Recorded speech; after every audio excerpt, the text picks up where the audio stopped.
"You're nothing without us." My former boss Richard Harrington sneered across his mahogany desk, his fingers steepled like a villain in a bad movie. "You'll come crawling back within a year, begging for your job. Mark my words." I collected my severance paperwork without a word, cleaned out my desk of 12 years' worth of memories, and walked out of Harrington Industries with my head held high and a plan already forming. 18 months later, I stood at the podium in that same building's conference room, watching Richard's face drain of color as he realized the woman he'd dismissed as nothing now owned everything, including his future. The exit interview had been brutal, but not surprising. I'd spent 12 years at Harrington Industries, working my way up from junior analyst to vice president of strategic development. I'd brought in $47 million in new contracts. I'd restructured the supply chain to save $12 million annually. I'd mentored 32 employees, 11 of whom had been promoted to senior positions. None of it mattered when Richard's nephew Bradley needed a job. "We're consolidating the strategic development division," Richard had explained, not meeting my eyes. "Bradley will be taking over. Your position is being eliminated." Eliminated. It's nothing personal, Simone. Just business. But it was personal. Bradley had been with the company for 18 months. He had an MBA from a third-tier school and the work ethic of a trust fund kid coasting on family connections. He'd crashed 2 major client relationships and lost a $6 million contract through sheer incompetence. And he was being promoted to my position. "I understand," I'd said, keeping my voice neutral. "Do you? Because I want to be clear, you're not getting a reference. Not from me. May I ask why? Because you've been difficult. Pushing back on decisions. Questioning leadership. A company needs team players, not people who think they know better than everyone else." I questioned the Henderson merger, which lost the company $23 million, which I recommended. "Yes, that's exactly what I mean. Difficult." He'd leaned forward then, dropping all pretense of professionalism. "You think you're special, Simone? You think anyone else will hire you? You're 43 years old, you've been in one company your entire career, and you have a reputation as a troublemaker. You're nothing without Harrington. Nothing." I'd stood, gathered my things, and left without another word. He thought my silence was defeat. It was calculation. I'd been planning my exit for 3 years. Not because I expected to be fired, though I'd always known it was possible, but because I'd seen enough corporate dysfunction to know that building something of my own was the only way to truly control my destiny. I'd saved aggressively. I'd invested carefully.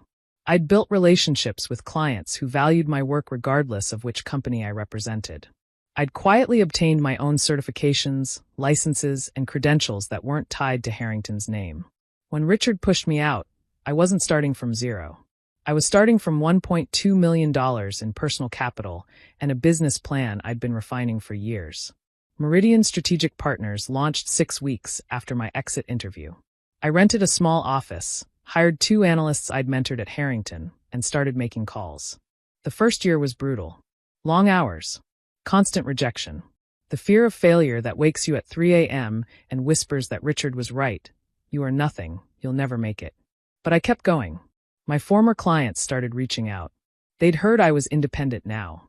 They wanted to work with me specifically, not Harrington, not some corporate entity, but me. My reputation, which Richard had claimed was toxic, turned out to be my greatest asset. By month 8, we were profitable. By month 12, we'd brought in $4.2 million in contracts.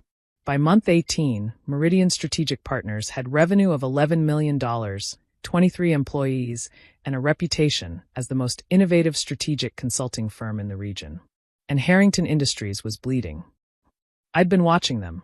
Not obsessively, I had a company to run, but carefully. Industry publications. Financial reports. Whispered conversations at conferences. Bradley's incompetence had accelerated after my departure. 3 more major clients had left. The Henderson merger continued to drain resources. 2 key executives had resigned, citing cultural concerns. The stock price had dropped 34%. When Harrington Industries quietly put out feelers for potential buyers, I was ready. The acquisition took 4 months to negotiate. I worked through shell companies and intermediary investors, keeping my identity hidden until the final signatures. Richard thought he was selling to a private equity consortium.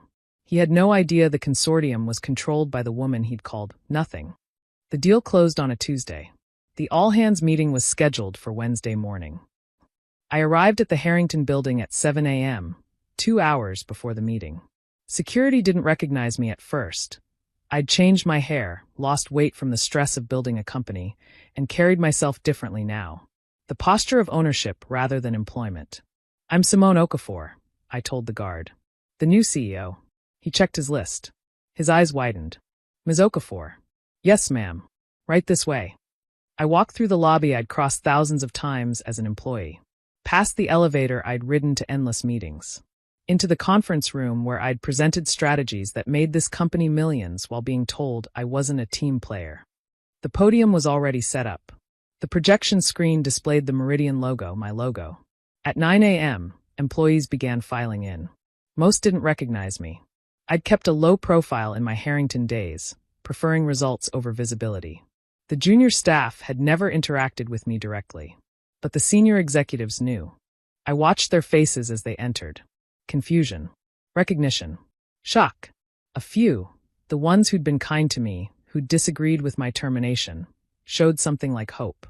Richard arrived last, as always. He was checking his phone, barely paying attention, assuming this was just another corporate transition meeting. Then he looked up. Our eyes met. The color drained from his face so quickly I thought he might faint. "Good morning, everyone," I said, my voice carrying across the silent room. For those who don't know me, I'm Simone Okafor, founder and CEO of Meridian Strategic Partners. As of yesterday, Harrington Industries is a subsidiary of my company. I wanted to introduce myself personally and discuss the changes ahead. Richard hadn't moved. He stood frozen in the doorway, blocking employees trying to enter behind him. "Please, Richard, take a seat. We have a lot to cover." He sat, automatically, like a man in a dream. First, let me address the obvious question. Why did I acquire Harrington Industries? I clicked to the first slide, a timeline of the company's financial decline over 18 months. This company has extraordinary potential, strong client relationships, talented employees, valuable intellectual property. Unfortunately, leadership failures have obscured that potential. Another click, the failed Henderson merger, the lost contracts, the executive departures. These problems are fixable, but fixing them requires accountability. It requires putting the right people in the right positions based on capability, not connections. I looked directly at Bradley, who was sitting in the front row, probably out of habit. He looked like he wanted to disappear into the floor. Effective immediately, the Strategic Development Division will be restructured. Bradley Harrington is being reassigned to an entry-level analyst position, where he'll have the opportunity to learn the fundamentals he clearly missed. If he's not interested in that opportunity, HR will process his resignation. Murmurs rippled through the room. Richard Harrington will be stepping down as CEO. He'll retain a seat on the advisory board, but operational control is transferring to Meridian leadership. "You can't do this," Richard said, finally finding his voice. "This is my company.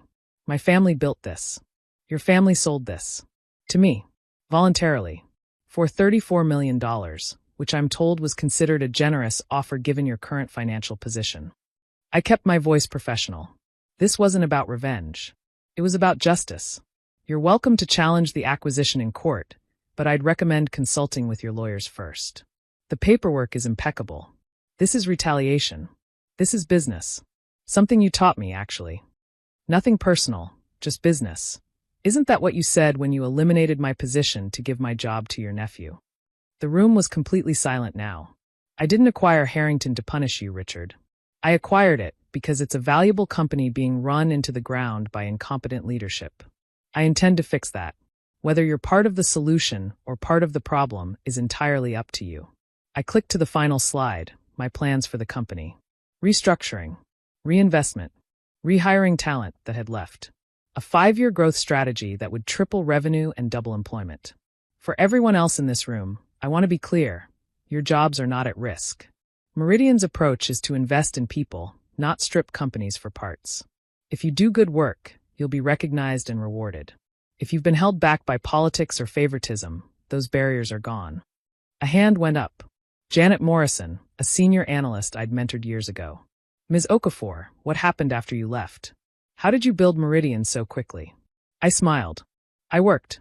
Every day, every night for 18 months. I used everything I learned here, including what not to do. I found clients who valued results over relationships. I hired people based on ability rather than pedigree. I made mistakes and learned from them. And I never forgot what I was building toward. Which was this moment. I looked around the room. Not revenge. Vindication. Proof that capability matters more than connections. That being pushed down doesn't mean staying down. I turned back to Richard, who sat slumped in his chair, looking 20 years older than he had 18 months ago. You told me I was nothing without this company. You were wrong. I was nothing with this company. At least, that's how you made me feel. Nothing I accomplished mattered, because I didn't play politics. I questioned decisions that lost millions, and that made me difficult. I outperformed everyone in my division, and you promoted your nephew instead. I was trying to protect the family legacy. You were trying to protect your ego.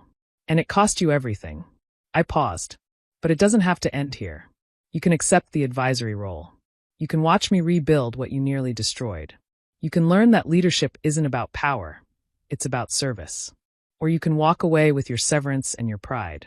Your choice. Richard stood slowly. I need to think. Take your time. HR has the paperwork for either option. He walked out of the conference room without looking back. Bradley followed, practically running. I spent the next 2 hours answering questions, meeting employees, and beginning the process of transformation. By noon, I'd received resignation letters from 3 executives who'd been loyal to Richard and job applications from 12 former employees who'd left during the decline. Janet found me in the office that used to be Richard's. You're really doing this. I'm really doing this. He said terrible things about you after you left. Told everyone you'd fail. Made it clear that anyone who maintained contact with you would regret it. I know. Some people reached out anyway. I should have been one of them. You're here now. That's what matters. She sat down across from me. Why did you come back? You could have built Meridian without ever thinking about Harrington again. I considered the question. Because this company deserves better. Because the employees deserve leadership that values them. Because I spent 12 years building something here, and I wasn't willing to watch it collapse. I paused. And because Richard told me I was nothing without this company. I needed to prove, to myself as much as anyone, that I was everything without it. Enough to come back and claim it. Is this going to be your focus now? Harrington. Meridian will absorb Harrington's best operations. The rest will be restructured or sold. I'm not interested in running Richard's company. I'm interested in transforming it into something worthy of the people who work here. That's going to take years. I know. I'm not in a hurry anymore. The point was never speed. It was building something that lasts. 6 months later, Harrington Industries officially became Meridian Northeast, a fully integrated division of my company. Revenue was up 23%. Employee satisfaction scores had doubled. 3 former clients had returned. Richard took the advisory role. He rarely spoke in meetings, but he watched everything. I think he was finally learning what leadership looked like when it wasn't about ego. Bradley quit after 2 weeks in the analyst position. He's working at a cousin's car dealership now. I hear he's actually happier. And I'm standing in an office that used to belong to a man who told me I was nothing. The nameplate on the door says Simone Okafor, CEO. But what matters isn't the title. What matters is the proof. That capability beats connections. That perseverance beats politics. That being told you're nothing doesn't make it true. Richard Harrington said I'd come crawling back within a year. I came back in 18 months. Not crawling. Conquering.